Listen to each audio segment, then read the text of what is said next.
नमस्कार, मैं हूं आपके साथ वैशाली। आप देख रहे हैं ब्लेसिंग न्यूज। आइए बढ़ते हैं खबरों की ओर। मध्य प्रदेश बेरोजगार शिक्षक संघ और NEYU वर्ग 1 उच्च माध्यमिक शिक्षक पंजीयन परीक्षा 2023 के सभी वेटिंग सीटों को अभ्यर्थियों की अनिश्चितकालीन धरना प्रदर्शन। राजधानी भोपाल के नीलम पार्क में शांतिपूर्वक आंदोलन किया जा रहा है, जिसमें प्रदेश भर के शिक्षकों ने अपनी उपस्थिति दर्ज कराई। आचार्य रवि जी बताते हैं कि मध्य प्रदेश के चयनित विद्यार्थियों पर वृद्धि होनी चाहिए। इससे पहले भी प्रशासन की तरफ से हमें आश्वासन दिया गया था, परंतु अभी तक मध्य प्रदेश शासन का ध्यान इस ओर नहीं जा रहा है। इसीलिए हमें दोबारा अनिश्चितकालीन धरना देने की आवश्यकता पड़ रही है। इस दर्शन में काफी संख्या में महिला एवं पुरुष शिक्षकों उपस्थित रहे।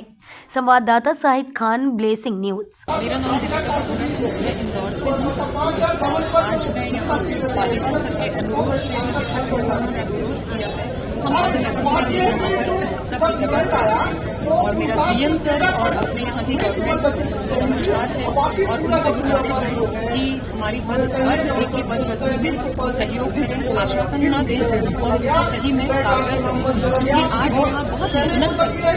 हम महिलाएं हैं, जेंट्स हैं, जो भी हैं, सब बहुत मेहनत करके आए हैं, दो एग्जाम पास करके। आज हम अगर इस मुकाम पर आए हैं तो उसमें हमें भी कुछ एहसास होना चाहिए कि जब हम सरकार को सपोर्ट करते हैं, आज हम कहते हैं कि नहीं हमारे PM मोदी जी रहेंगे, हमारी सरकार मोहन यादव जी की है, BJP की है, तो उनको भी हमें सपोर्ट करना चाहिए कि हमारे यहाँ का शिक्षक वर्ग जो वो हमें सपोर्ट करता है, हमें उन्हें सपोर्ट करना चाहिए। कैसे कि हम देखते हैं, मैंने देखा है कि 40-40 60-70-80 नंबर वाले ऐसे ही बैठे हैं। क्यों बैठे हैं? कहीं ना कहीं अपने यहाँ की जो व्यवस्थाएं हैं वो सही नहीं है। और उच्च शिक्षा मंत्री के पद पर जैसे कि हमारे मुख्यमंत्री रहे हैं, तो उनका सारा ज्ञान है। मैं DAVV यूनिवर्सिटी से लास्ट ईयर गोल्ड मेडलिस्ट हूँ हिंदी साहित्य और मैंने वर्ग 1 वर्ग 2 की दोनों परीक्षाएं क्वालिफाई की है। सोशल साइंस से मैंने वर्ग 2 की है और हिंदी साहित्य से मैंने वर्ग 1 की लेकिन मेरे जैसे कितने ही लोग हैं। और एक एज फैक्टर भी आता है कि जो निकलता जाता है कि आप 40 के बाद आप बोलेंगे कि 44 के बाद आप नहीं दे सकते, तो हमारा ये इतनी मेहनत करना कहाँ जाएगा। और हमारे शिक्षक, मैंने देखा है कई शिक्षक जिनको जिसमें से 75 से 91 पद DPI में और 1129 पद जनजाति विभाग में जारी किए गए थे सर, जिसमें से सर जो फ्रेश पदों की संख्या 5052 थी और 3668 पद बैकलॉग में डाल दिए गए। अब सब जब परीक्षा होती है, परिणाम आता है तो कुल 4913 पद बच्चों का चयन होता है। अब बाकी सब वेटिंग में चले जाते हैं सर।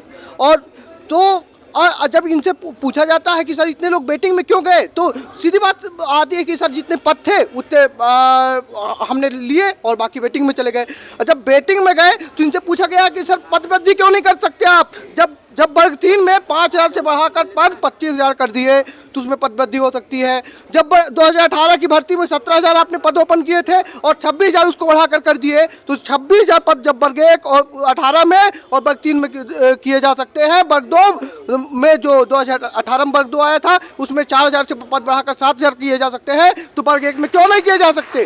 पहली बात ये। दूसरी चीज, इनसे पूछा जाता कि आप पद वृद्धि क्यों नहीं कर रहे हैं? ये हम लोग का दुर्भाग्य कि हम लोग मध्य प्रदेश में पैदा हुए हैं और यहाँ पे रोजगार पाने की कोशिश कर रहे हैं और मध्य प्रदेश के मूल निवासी हम लोग ने 2 चयनित एग्जाम दिए हैं।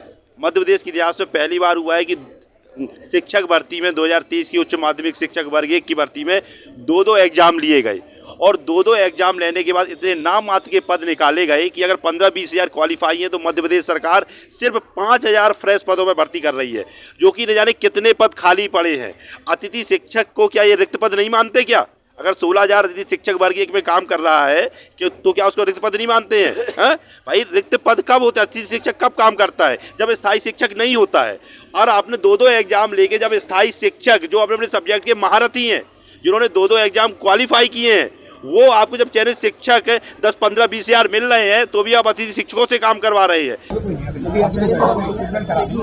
रवि जी, आप लोग यहाँ पर बैठे हुए हैं, क्या कुछ मांगे हैं आपके? देखिए मैम, यहाँ पर मध्य प्रदेश शिक्षक वर्ग 1 के चयनित विद्यार्थी बैठे हुए हैं। आज यहाँ पर एक ये धरना चल रहा है और धरना की जो बेसिक डिमांड है वो ये है कि पद वृद्धि होनी चाहिए। देखिए जो मध्य प्रदेश सरकार है, उस सरकार ने 8500 के आसपास यहाँ पर पद निकाले थे, उसमें से इन्होंने 3500 बैकलॉग में डाल दिए। अब जो 5,000 5,500 जितने पद मिलते हैं तो कैटेगरी वाइज जब इनको डिवाइड किया जाता है तो लगभग 11-11 12-12 पद इनको मिल रहे हैं।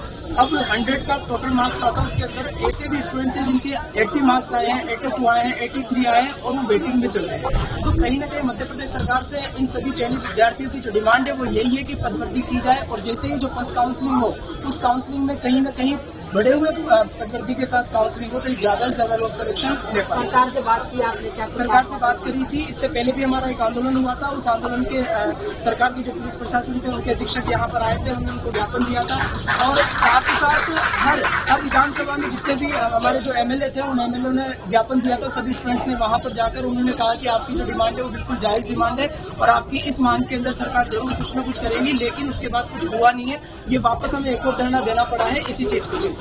फिलहाल के लिए इस खबर में इतना ही। आप बने रहे ब्लेजिंग न्यूज के साथ। नमस्कार।